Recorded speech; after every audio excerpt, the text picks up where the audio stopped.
Good morning and welcome.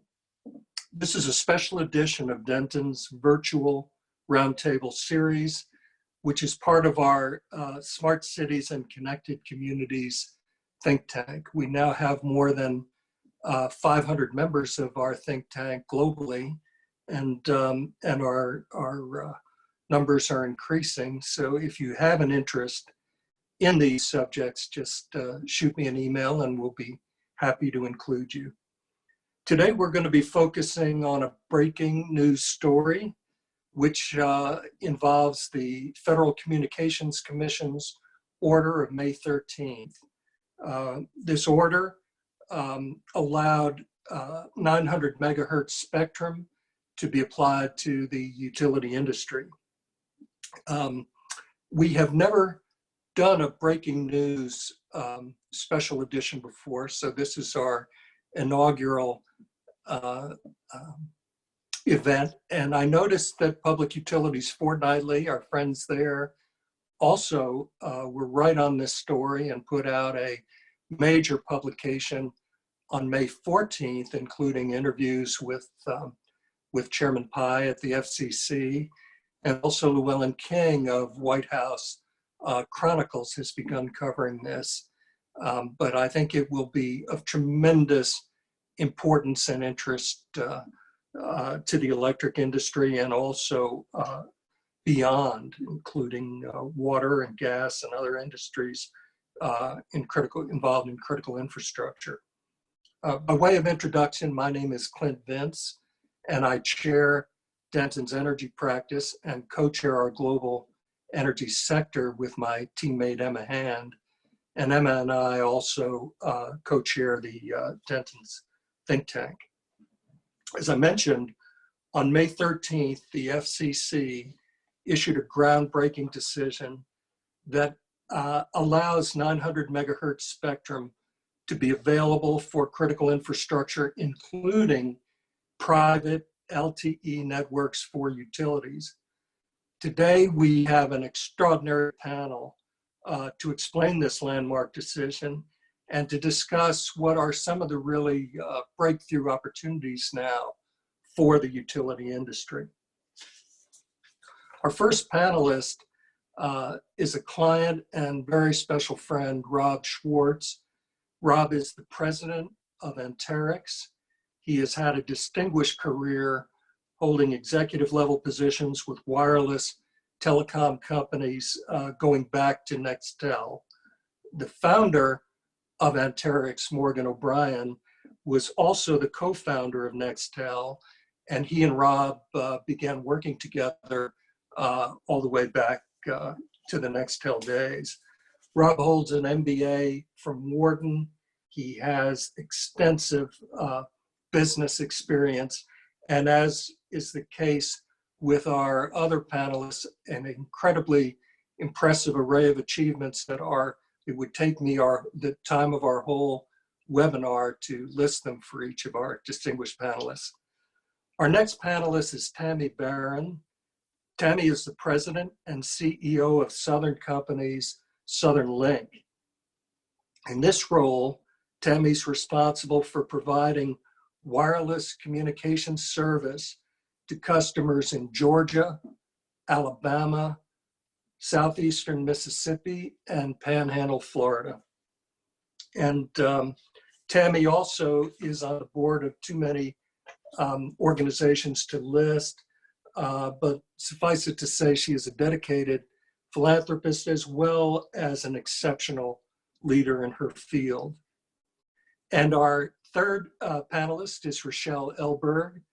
Richelle is an associate director for energy, sustainability, and infrastructure at Guidehouse, which is the former Navigant consulting firm. Richelle heads up the connected grid, digital grid, and dynamic grid research services at Guidehouse. She has 20 years of experience in the telecommunications industry, but the most important thing that I can tell you about Richelle is that she's written 3 novels, and she's on her 4th novel right now, mystery novels. I asked her if that mystery would be about the telecommunications industry, but she said that'll probably have to wait until novel number 5. So our format today will be an informal Q&A. We would like to have it be interactive, and we also would love to hear questions from members of our audience. And if you tap your screen or click on it, you'll see a Q&A feature where you can submit written questions to the panelists. Please just write your question and your name, and I will do my best as we proceed in our discussion to ask those questions. I'd like to start today with Rob Schwartz.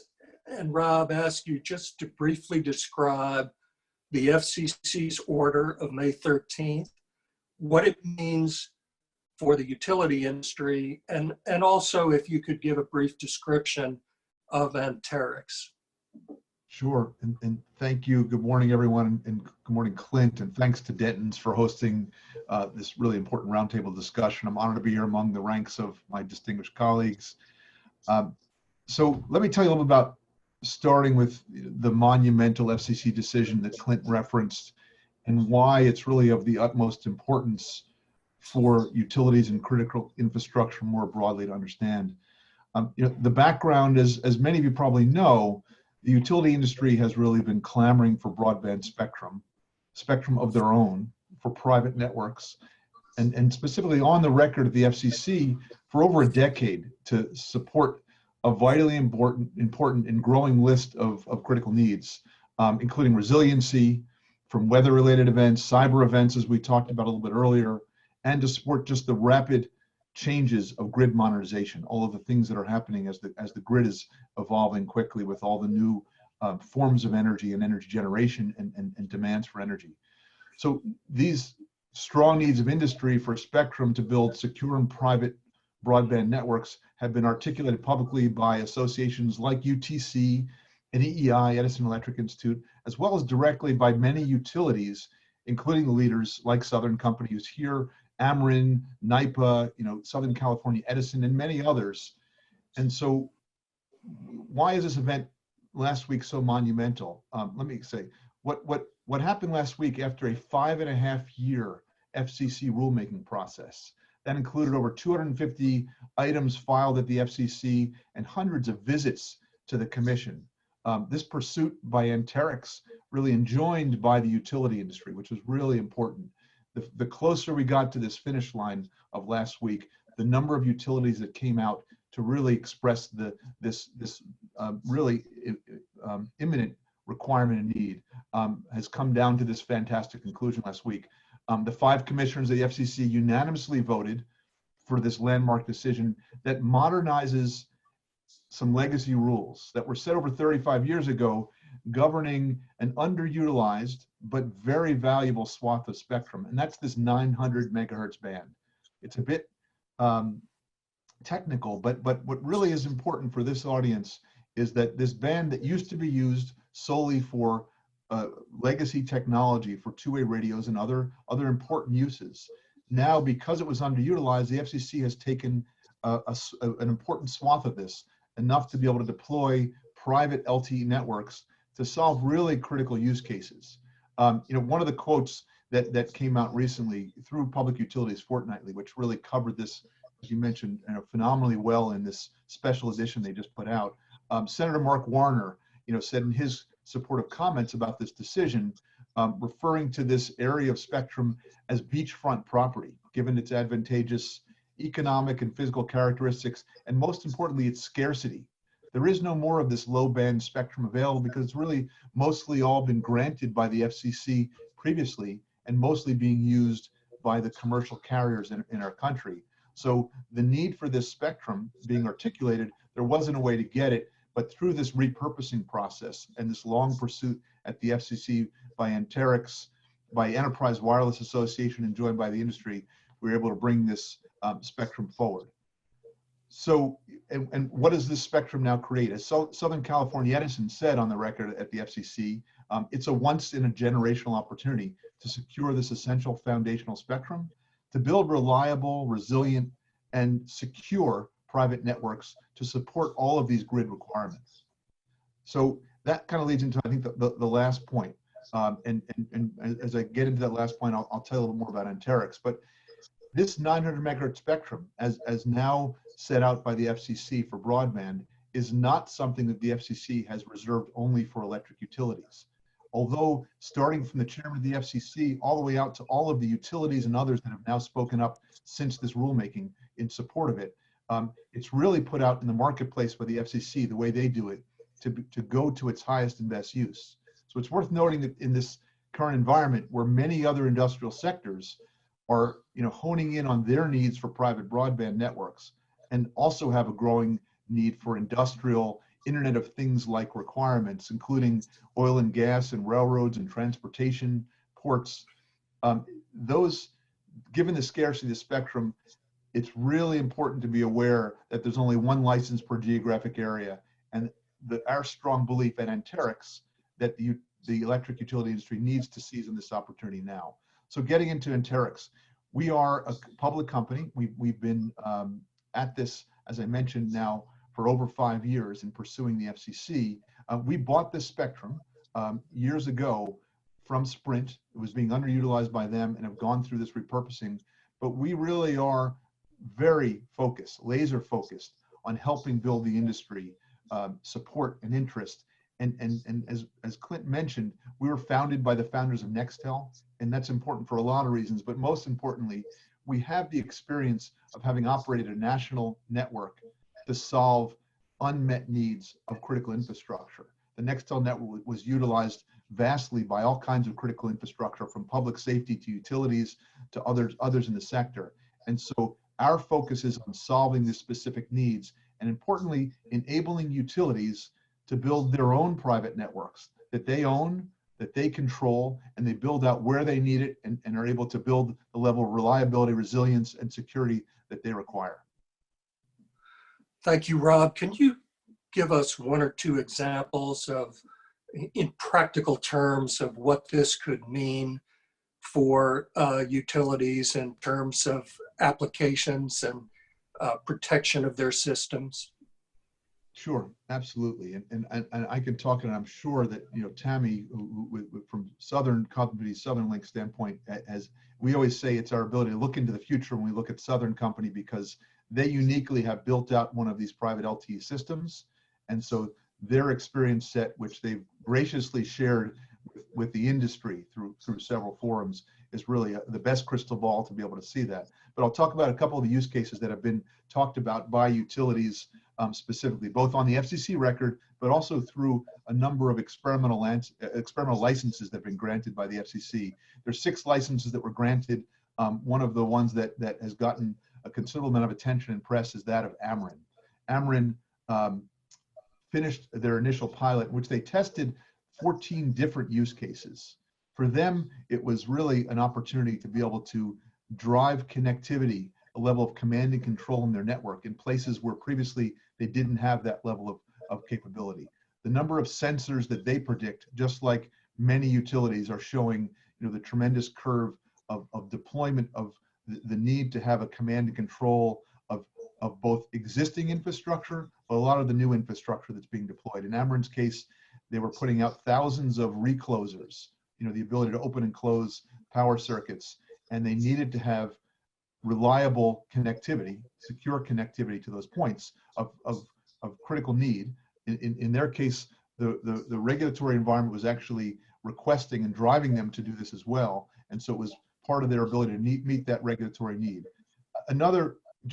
One other extreme use case that there was also been a lot of discussion about, and this really gets into the resiliency required to deal with a lot of the weather-related events that have been happening out with the California wildfires. There's been a lot of discussion about using private LTE to enhance the connectivity, to have a level of command and control of power lines, so that when lines break, and it happens in bad weather incidents, whether it's because a tree falls on a line or other incidents happened out in California where actually towers have fallen down, in the time it takes from when that line breaks until it hits the ground, they've estimated in Southern California Edison's filing, I believe, they said 1.4 seconds.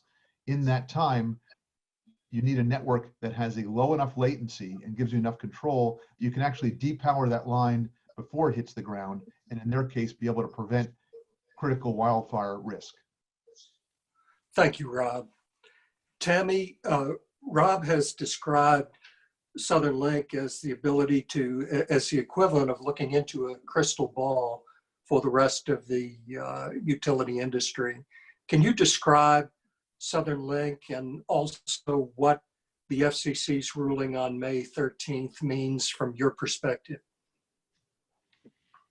Let me join Rob in saying I'm pleased to be here with all of you. Thank you for asking us. So Southern Linc actually was created more than 20 years ago. And just like every other utility across the country, at that point in time, we had site-specific licenses that were in an interleaved position. And we used that predominantly for push-to-talk capability. We had disparate push-to-talk radio systems across our footprint. And so the decision was made to deploy a single solution for push-to-talk so that we could move resources ubiquitously across the footprint. And then in the 2004 rebanding process at the FCC, we were able to take our disparate channels and move them into a contiguous block. So as early as 2004, we had an end in mind of moving to LTE technology for our solution ultimately. Other utilities weren't in the same position or didn't take advantage of that rebanding opportunity. And that's really the only differentiator between Southern and our peers across this country. Because we did that, we were in a place where we could deploy LTE technology. Very quickly after we really used, and our solution at that point in time was a 2G technology Motorola IDEN network, which we just mothballed earlier this year. It's put to bed after it served us well for many years, but we're on to a new future. But very quickly after deploying the IDEN technology, we began to realize the need to do what Rob just stated with reclosers. We could control and monitor remotely through SCADA networks. That's SCADA, supervisory control, acquisition, and data. We could better monitor and deploy our grid. So for 20 years, Southern has been using IDEN to control components across the T&D systems that we've had.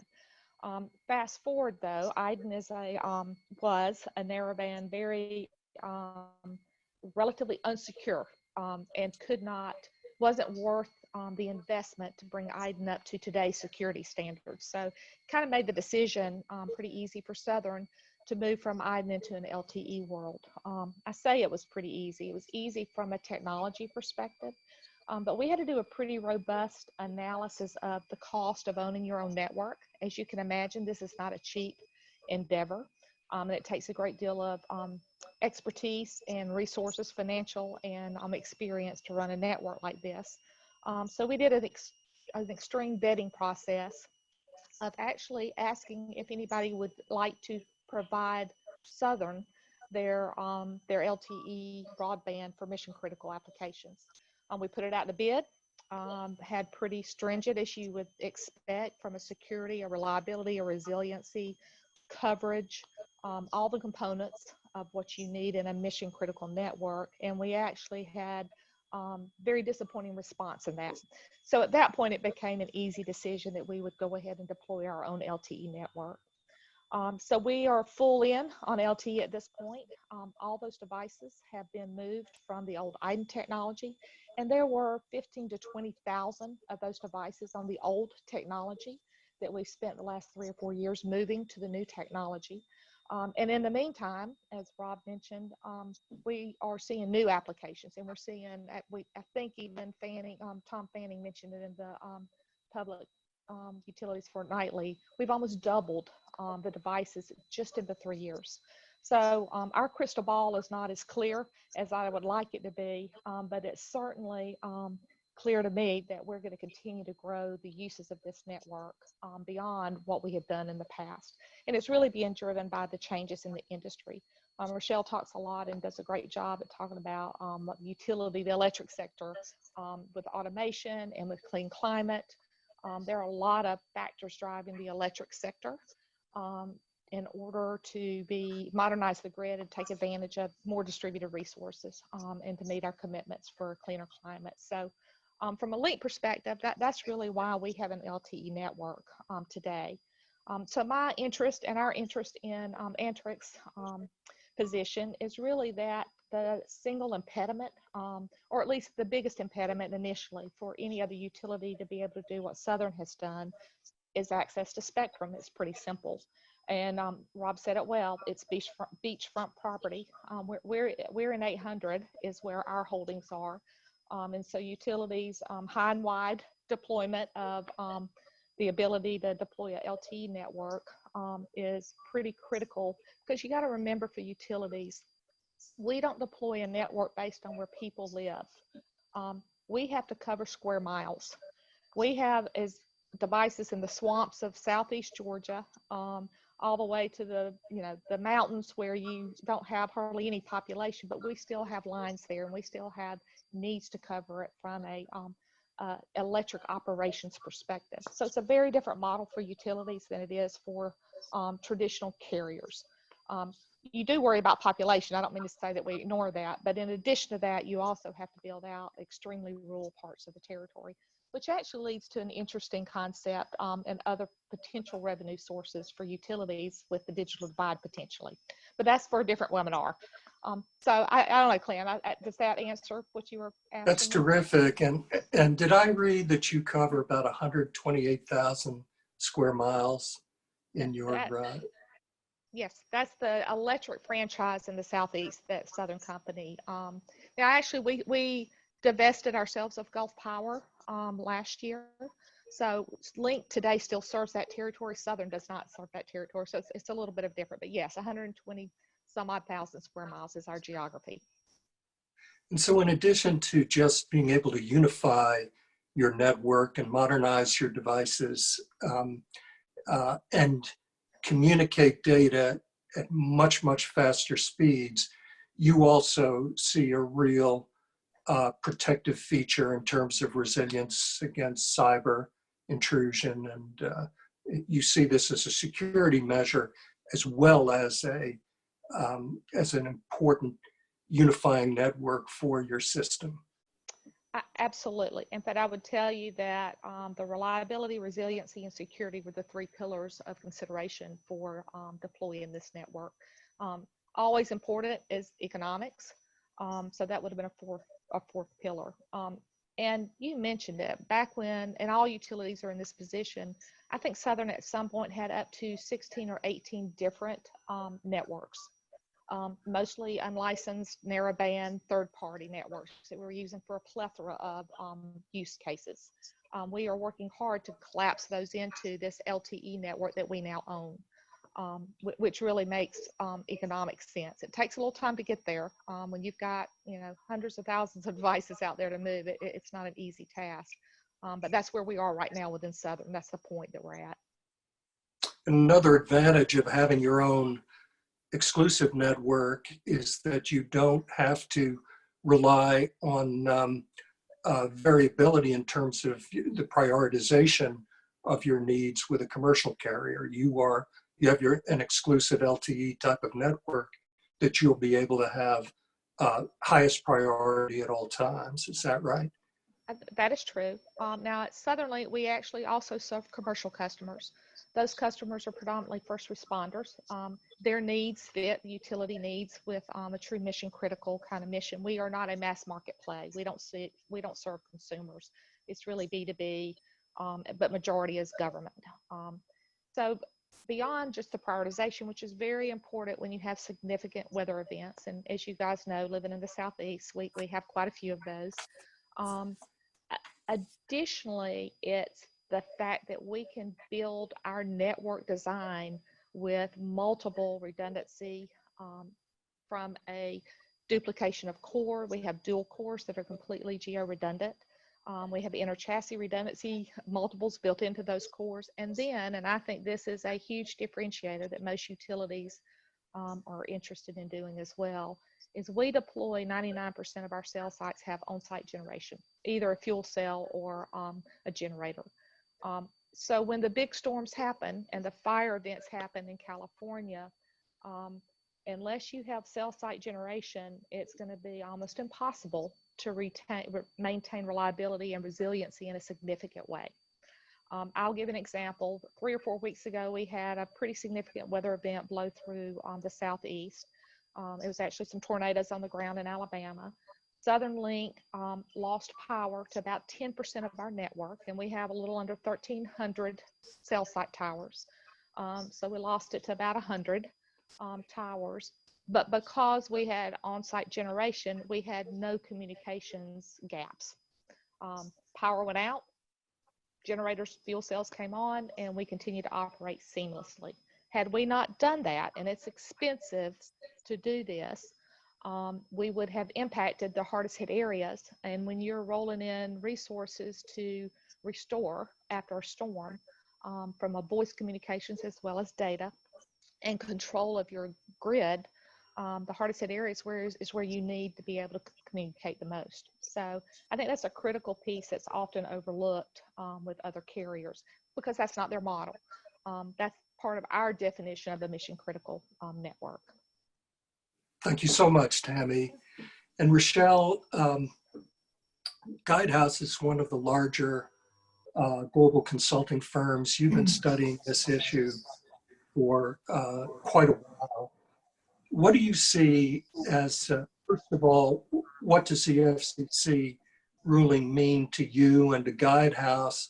But also, what do you see as some of the cost benefit that Tami just talked about in terms of opportunities for the industry?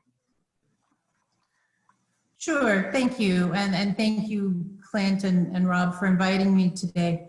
Let me just first say, Guidehouse was known up until just a few months ago as Navigant Consulting, and I am part of what was formerly known as Navigant Research. So for the last 7 years that I've been with Guidehouse, formerly Navigant, I've been researching connectivity solutions for energy applications. I primarily focus on power utilities, but we've also done research into water and gas, oil and gas, mining, and private LTE has just bubbled to the top several years ago from my perspective as an ideal way for grid edge or network edge robust broadband connectivity. And I think my first white paper on the topic was back in early 16, and I called it the Energy Superhighway and urged utilities to build this energy superhighway, and it needs to be broadband. And so that is going to mean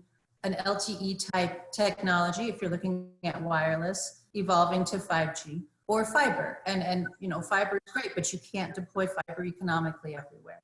So I just want to point out that, in terms of the thought leadership that we do at Navigant Research, they push us constantly, look to the future, where is it going? And so Navigant or Guidehouse came out with the energy cloud paradigm, which talks about how the power industry is no longer a one-way network.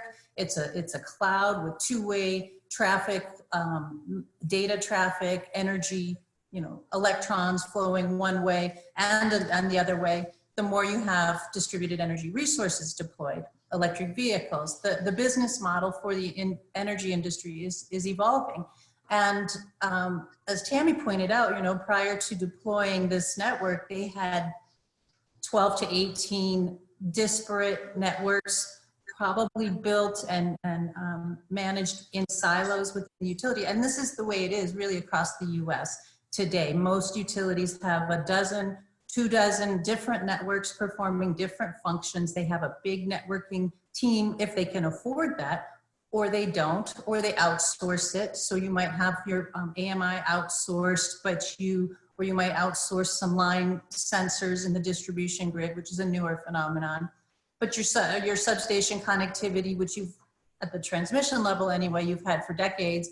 Maybe your phone carrier no longer offers leased lines, and that's how you did it for 20, 30, 40 years, and now you need a substitute for that. So the point being that at the same time as technology is evolving and what we call Industry 4.0, or what many people call that digitization in general, for that connectivity is a foundational piece.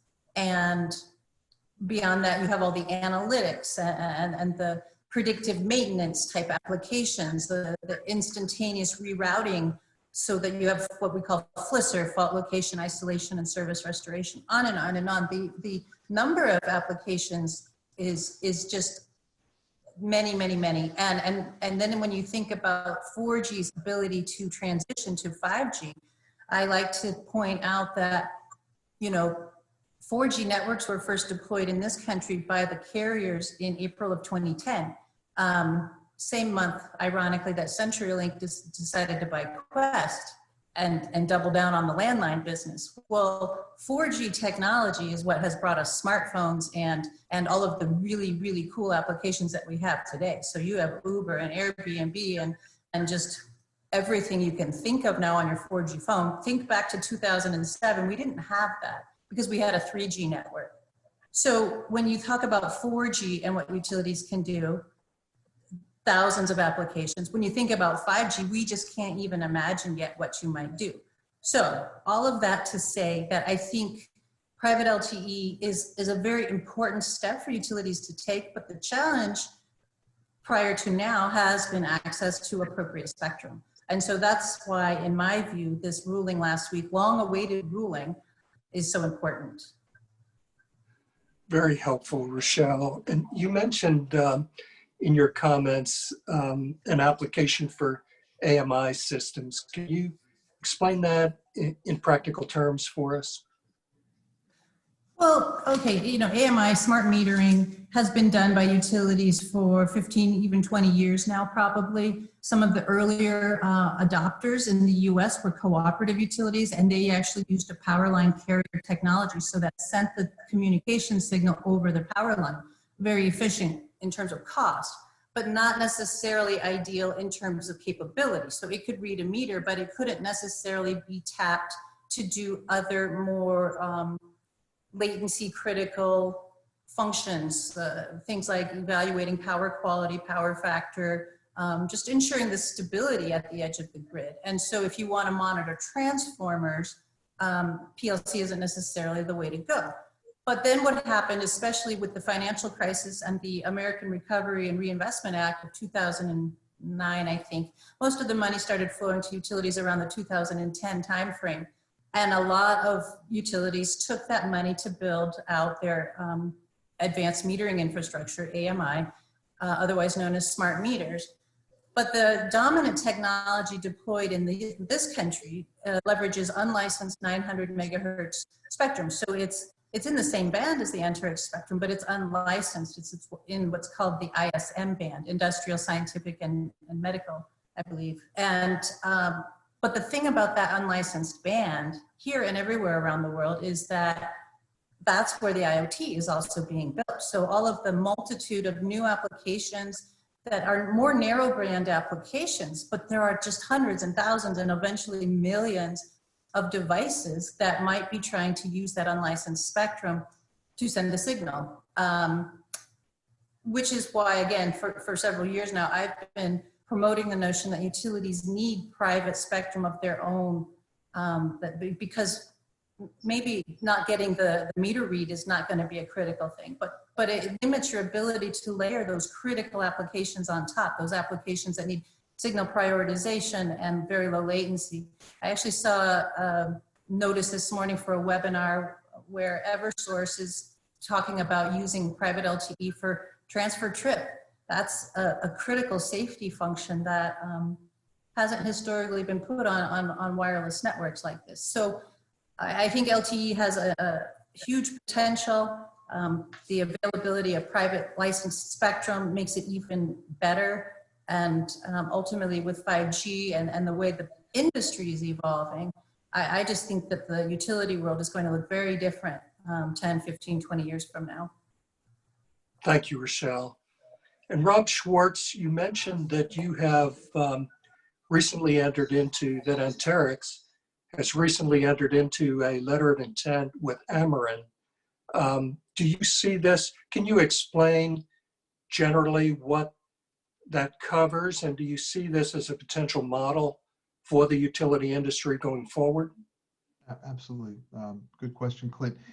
So yeah, we announced last month our initial letter of intent, our first one for Anterix, was a big milestone, especially in advance of this rulemaking with Ameren. Ameren is everyone knows, is the investor-owned utility in Illinois and Missouri, for a long-term lease of the broadband spectrum that we're bringing to market. So long being 20 years plus, and so it shows a couple things. One is obviously the long scope of the challenge and the problem and the way that an entity like Ameren is approaching it, but also shows the way in which we do see the opportunity to work with utilities over the long run to be able to enable these networks and make them happen.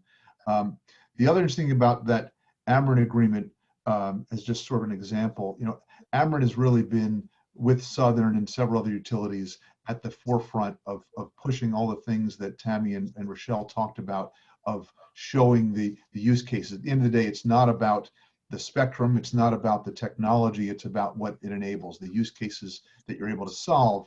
And I heard someone else use the analogy once of saying, using LTE, and we're really talking about the global standard of private LTE technology. So every carrier around the globe has come together on committing to this one standard. And the advantage of that for anyone who's using it, including the utilities, is that you get the economies of scale of that kind of technology, and you get to follow the evolution of the technology curve, the continuous investment in the growth and capabilities of that by carriers and vendors around the globe. And so that's a really important, a lot of the technology that Richelle referenced on all these disparate networks that are out there in utilities often were one-off technologies that were purpose-built just to do one particular thing, not different than a lot of the cell phones, honestly, that we used to carry. If you go back to the 90s and the decade after that. And so the revolution, just like when we switched from those old cell phones to smartphones, right? The iPhone was really revolutionized this, and we now have a phone that carries applications. It's a very different thought process. So you have an open pipe of LTE and you layer on applications. So we got phones to make phone calls and send text. I never thought I was going to be hailing taxi cabs from my phone. Now I have an Uber app and I hail taxi cabs. It's no different when you think about a private LTE system for utility. And Ameren really took this approach where they tested 14 different current use cases they have, but they also have a list of dozens and dozens of other use cases that they see in the future they're going to need. And those application layers, as they have those applications ride on top of that LTE system, the future compatibility of that system going forward is really what's valuable to them. And so, Tami referenced the cost effectiveness of this as you kind of bring together all of these disparate networks onto a single network. And we don't underestimate how hard that is. Like any migration of an existing system, it's a challenging process, but the value created both in solving the current needs, and this is really where getting back to Ameren was focused, but importantly then saying, once I put this fixed cost, significant, but a fixed cost of putting out my private LTE network, the investment going forward is minimal to add additional applications on top of that fixed cost network. So yes, it's not a cheap thing to do, but the value equation of saying what I can justify with what they're today and what's going forward as well it was very well classified by Ameren and really drove them to make the purchase decision for both the spectrum and obviously the network as well. Thank you, Rob. Before I ask my next follow-up question to Tami, I want to just remind all of our participants that if you would like to pose a written question to our panelists, just use the Q&A feature on this Zoom platform. For iPads and iPhones, you just tap the screen and you'll see it in the upper right. For computers, just click on it, and we would love to receive questions, and we'll do our best to address them during this webinar. And also for our panelists, I thought I might just, didn't mention this to you before, so I'll mention it now. Just before we move to the audience, I thought I would just do a quick lightning round to ask you in maybe 2 or 3 minutes to very quickly discuss what's most exciting about this new development, or what application you're most excited about for the benefit of our audience. So I wanted to just give you a little bit of time to compose your thoughts. And Tami, when we spoke the other day, you mentioned that one thing that Southern Linc looks forward to, you've been a pioneer in this area, you look forward to utilities developing ecosystems that are broadband capable, where you will all sort of, the whole will be better than the sum of the parts. Can you elaborate on that a little bit? Sure, be glad to. And yeah, you know, rising tide lifts all boats is what we're looking for. And so when you are, although Southern is not a small utility, but in the telecommunications world, we're relatively small in driving device development, product development around broadband embedded in devices. And I'll hit something Richelle mentioned a minute ago with AMI in particular. So within Southern, my vision is the next wave, and we have about 4 million electric meters in Southern's footprint. That's a lot of devices. Richelle is right. It's coming up on end of life of that technology. So timing is good. But we are actively working with metering manufacturers right now to embed LTE under the glass. It would be so much more helpful for Southern if our friends at Ameren, friends on the West Coast, and others across the country were also moving down that path and helping drive the vendor community and our partners in the vendor community to deploy new product that embeds LTE. So selfishly, that's really part of Southern's interest in proposing and promoting private LTE. Happen to also believe that it's good for our industry, and more importantly, it's really good for our customers.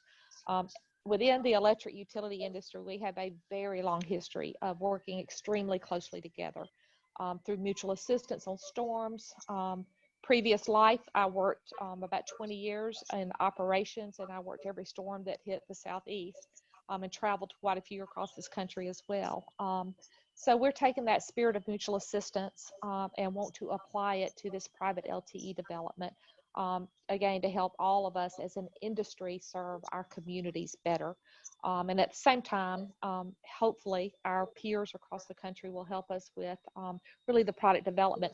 And I've got some really smart and talented people at Southern Linc and within Southern, but we certainly don't have a corner on that market.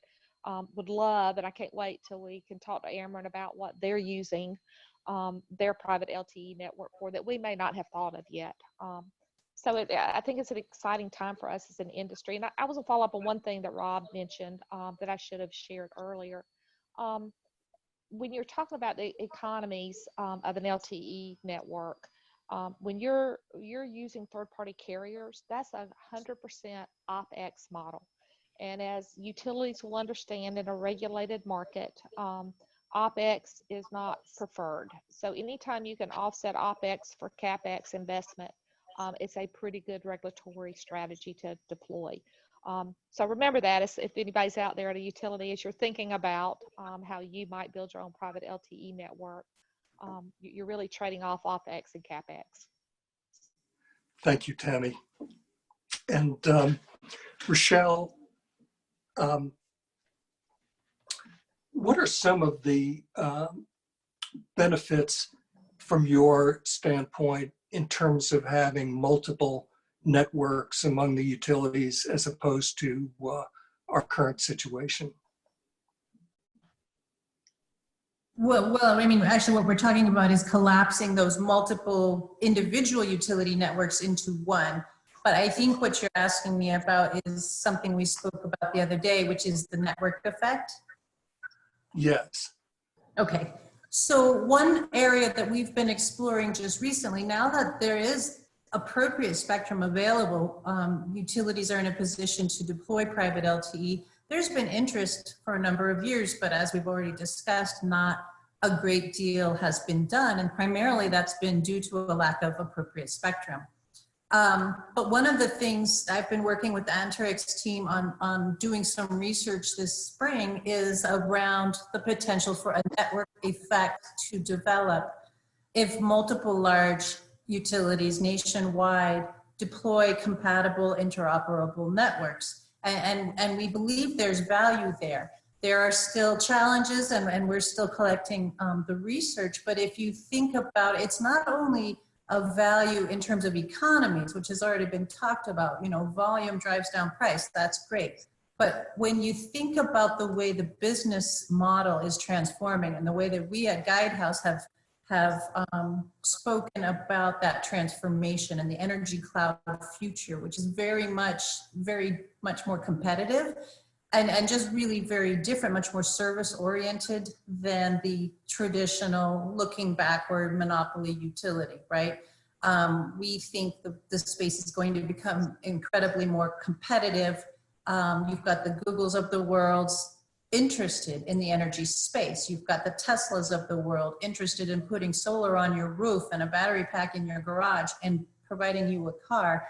And the bottom line is that over time, all of these interlopers are going to take load share away from existing utilities. DER is going to change, the model of generation, and so it'll be more distributed and in many cases privately owned. You have companies like Walmart putting solar on the roofs of all their big stores.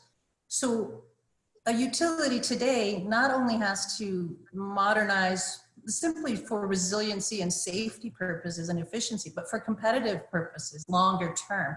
And I believe that a private LTE network transitioning ultimately to 5G is foundational to the flexibility that utilities will need in that changing operational environment. Now, getting back to the network effect, if enough utilities with critical mass buy into this premise, then you can have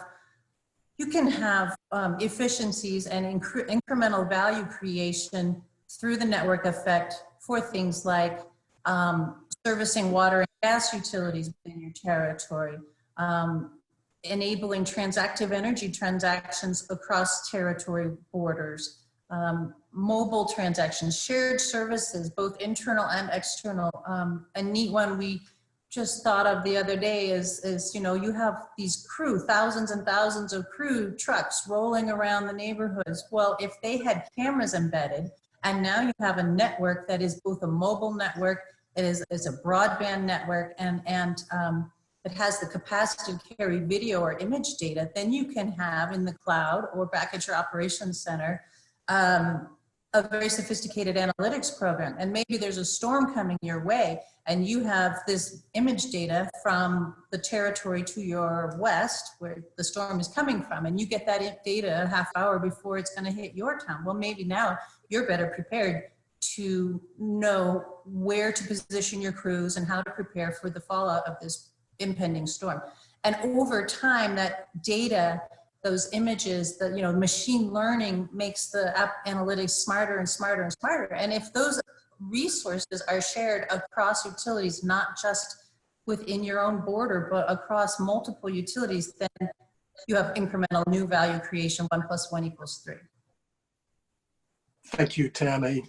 And Richelle, that was exactly what I was hoping you'd cover. And let's go to our lightning round now. And also I'm picking up questions in both our chat room and the Q&A feature. So if just reminding the audience, if you have any further questions to pose to this extraordinary panel, just write them in and I will pose them.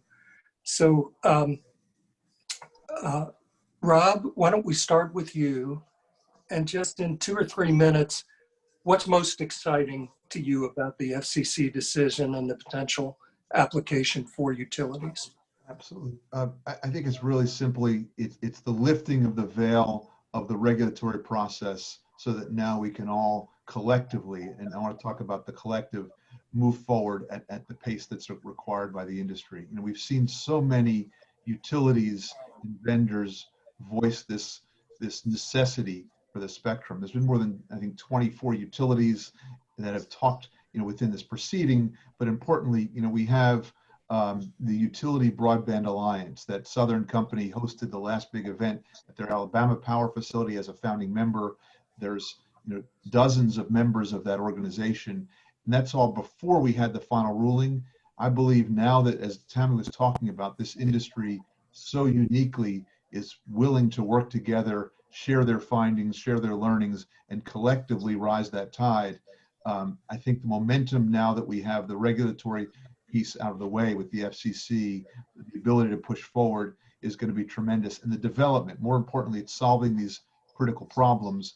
And as what the calls that I get after I come off of a podium at an event or talking to folks at conferences are often, this is interesting to me, but how do I do it? I don't, I'm a utility. I know how to run an electric network. I have no idea how to run a private LTE network. Where do we even start?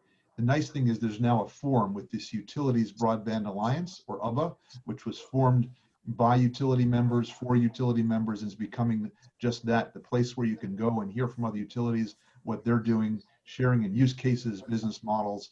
And so it's a great starting point. And I think, Richelle, to your point of, this network effect, it's actually beginning there. The seeds of it you can see of the value of having all these folks doing the same thing and sharing that information, which will instantiate into actual physical networks that hopefully will become interconnected.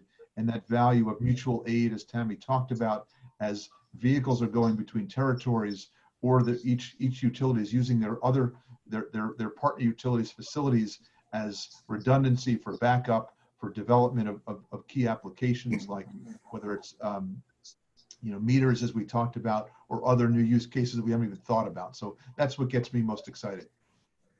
Thank you, Rob. Tami.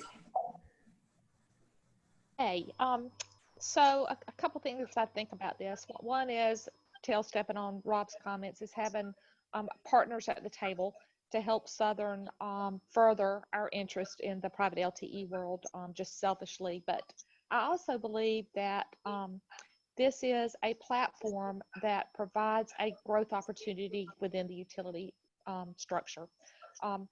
Richelle said it, and Tom Fanning, our CEO at Southern, talks a great deal about, we have to disrupt ourselves or we're going to be disrupted.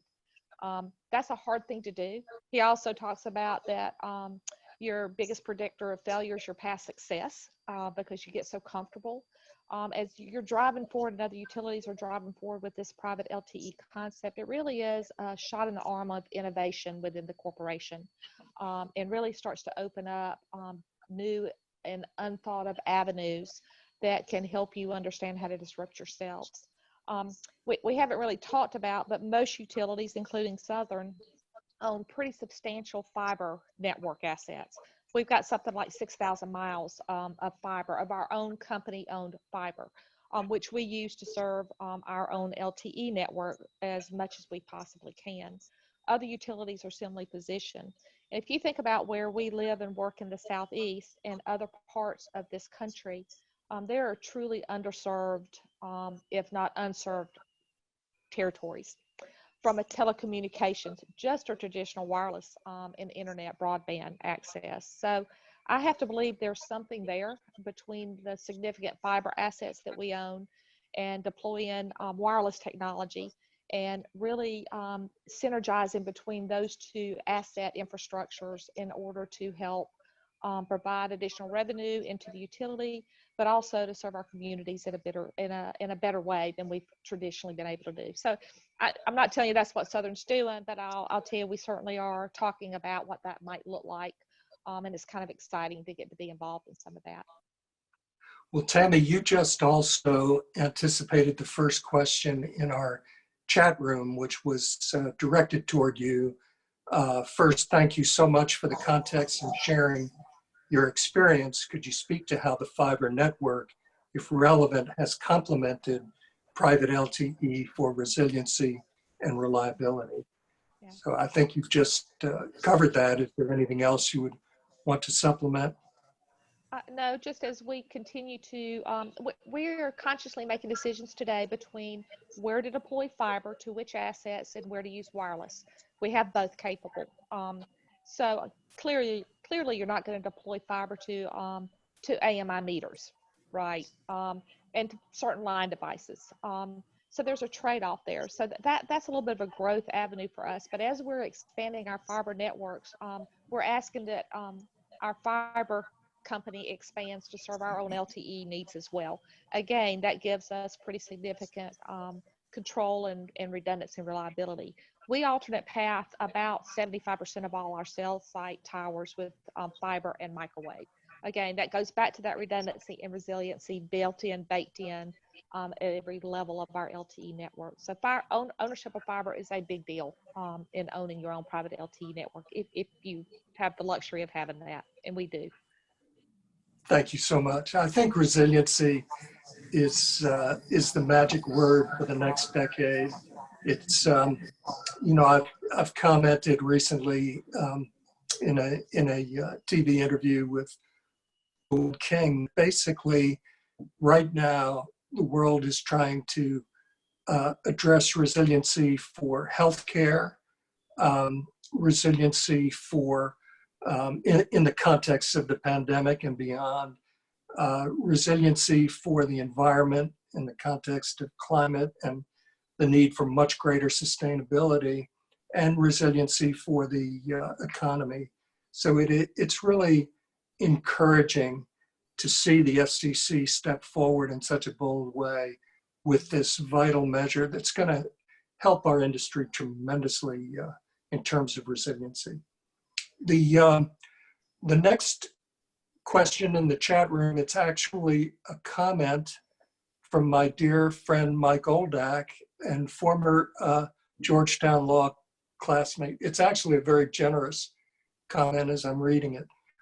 As the former general counsel at the UTC, who, as my predecessors, were unable to secure spectrum below 1 gigahertz to meet the emerging and future needs of utilities, and then in bold letters, just the word congratulations with a few exclamation points. Thank you for that, Mike. And let me go to the Q&A. We have a question from my friend Gabriel Garcia out who's with CPS Energy in San Antonio in the General Counsel's office. The question is, what is a package or stacking of utility operations / applications that the new 4G LTE spectrum will make possible for utilities that can be explained to management in terms of a value proposition? That is really a perfect question. It's what utility management is going to be asking now all across the country. So if you would like to address this, just raise your hand and I'll go in sequence. I'm happy to take Yeah. Why don't we start with You Rob? can all probably speak to it. Yeah. Why don't we just go in sequence? Sure, I'll go very briefly, and I think Tami's clearly much more qualified given that she's doing this, and I'm just talking about it at this point. So, but what we're seeing, I think, critically, and one of the areas that there's those things that are, we're seeing utilities that are building cost-benefit models, typically showing the cost that you're going to either avoid or have to manage through a classic cost-benefit. What's the cost going to build it? What costs can you avoid in the benefits? The things that aren't well captured in those models, and I've heard this being discussed in some of the forums at Department of Energy and otherwise, is what's the value of preventing some of the calamities that are happening? So if you can prevent a cyber incident, or you can prevent a wildfire, those are things that have to be built into those models. And so I'm seeing folks coming at it from two different directions. I think both are critical. I know that Southern and others have really been outspoken about the value of having a network that is air-gapped and separated from the internet, right? The number of incidents you talked about, I know that CPS Energy directly said in response to the question that they deal with. So I think the cyber side of it is a very strong case. But the other side of it, and again, I invite people who are on the phone to look at Utility Broadband Alliance to be able to see the use cases, the tremendous number of use cases that they're already generating, because it's the combination of those and this migration of legacy systems onto this that really, to me, justify a lot of it. And it's the longevity of the technology, right? You're not betting on a technology that's going to be obsolete in a year. It's the global standard that everyone's working on. So the lifespan of your model is not a 5-year model, but a 20-year model is realistic. Thank you, Rob. Tami. Yeah, I agree, Rob. I'm going to take a little bit of a different twist to this. We'll be happy if anybody is going down the private LTE path and wants to do a deep dive into this question. We'll take that offline. We'll be happy to help you. Let me give you a barrier that I have faced since I've been at Southern Linc. And I actually come from the electric operations side of our business. Probably, I don't know, 28 years of my career was spent in electric operations. So I'm relatively new to this telecom stuff for the last 4 or 5 years. You must have gotten started in junior high school. Oh, I love a suck up. Thank you.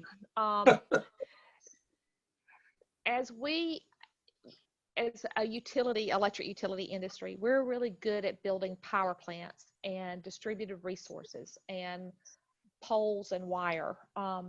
When you start talking internally about telecommunications, I will warn you now that the majority of your company will not understand it. It's that geeky gearhead talk that nobody really comprehends. It's probably what is somebody in the telecommunications industry, if they start talking electric generation, you would bug out. It's the reverse of that. So I suspect all of you will face barriers internally with your executives in helping them be able to understand the true value. So you're going to have to find a way to articulate this in a way that's meaningful to them at an executive level. And the first rule of hitting an executive is dollars and cents, which Rob just spoke to. The other is really helping understand the importance for the future and your future operations. I think Richelle did a great job at talking about disruption to our industry. And as you guys all know, anybody that's in the industry, around the EEI table, we're always looking at what that future looks like. And she's right, it is going to be different. So how do we position ourselves well to be able to still be relevant in that disrupted electric supply chain? So I would, as you're going through this, think about your executive teams internally and help begin to understand. And you got to remember that telco is not their strength. It's not where they've spent their 20 and 30 years over their career understanding the value of that, unlike a power plant. They get that. That's a common language you can speak to. In telco, it's not going to be a common language. So you got to find a way to talk about it in terms that are relevant to electric operations executives. And again, if you want to talk about some of how we shared our business case and how we were able to get approval internally, I'll be happy to share that on a one-on-one basis. Thank you, Tami. And, I just in practical terms, I wonder what the conversation would have been like with the executives of PG&E if someone could have said, we have a technology that could help prevent wildfires, that when a line disconnects, we can deactivate it before it hits the ground.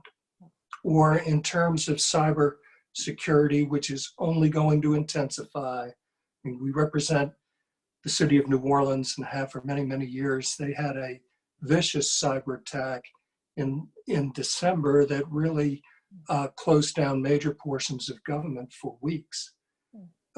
What would a utility executive say if you offered the opportunity to make your network far more secure through its own private LTE network? So I think, and I have really encountered, I'm an energy practitioner primarily, and I have encountered exactly what you've described, where many of our utilities and folks that we interact with really have not been steeped in the knowledge of telecommunications to the way that the members of this panel have. So we need to recognize that there'll have to be a very quick learning curve, but I think this is so important. I expect this to really be developed in the context of grid modernization, as well as just the types of applications that each of you have discussed as having tremendous potential. Richelle, did you want to address Gabriel Garcia's question as well? Well, I did want to point out, I happen to have some props notes with me here, and we've spoken about Ameren, but we haven't talked yet about what NYPA is planning and with its provisional license. And I do have that list, so I think it's interesting. NYPA plans to use its private LTE network for drone connections to safely monitor and inspect NYPA generation and transmission assets, workforce mobility applications, metering services and analytics of customers' energy consumption, Wi-Fi telephony and push-to-talk applications, secure communications for emergency management, unspecified Internet of Things applications, and data transport to support NYPA's energy efficiency initiatives. So those are all the things they put in their press release. I'm sure that's just the tip of the iceberg, but I just wanted to point out that there are so many different ways. The nice thing about this spectrum and this technology is that it's broadband, and utilities have been constrained for the most part to narrowband networks and applications for decades. Now there are going to be broadband, and like I mentioned earlier, the video opportunity, physical security at substations with cameras, private LTE can support that as well. So I think the sky's the limit in terms of what these networks can do compared to legacy networks. Richelle, I'm so glad you mentioned NYPA. They're actually a client of ours, but they have really, Gil Quinones and Justin Driscoll and the officials there have really been visionaries as well and trendsetters, not just on the electric side, but now developing into this area, as same as Southern and Southern Linc, and CPS is also looking at this quite carefully, as I understand it. That actually concludes the questions that I've received in both the chat room and Q&A. Great questions, and you've been a spectacular panel. I'm deeply grateful for your insight and contributions today. This is a breaking issue, but you've done a beautiful job in allowing our guests to understand why we're so excited about this and what the potential upside is for the utility industry. At the current time, with all that is going on, it's so great to receive an uplifting piece of news of this importance. So thank you all, and thank you to our participants, and we look forward to seeing this develop in the coming months. Wishing you a great day and stay safe and sound.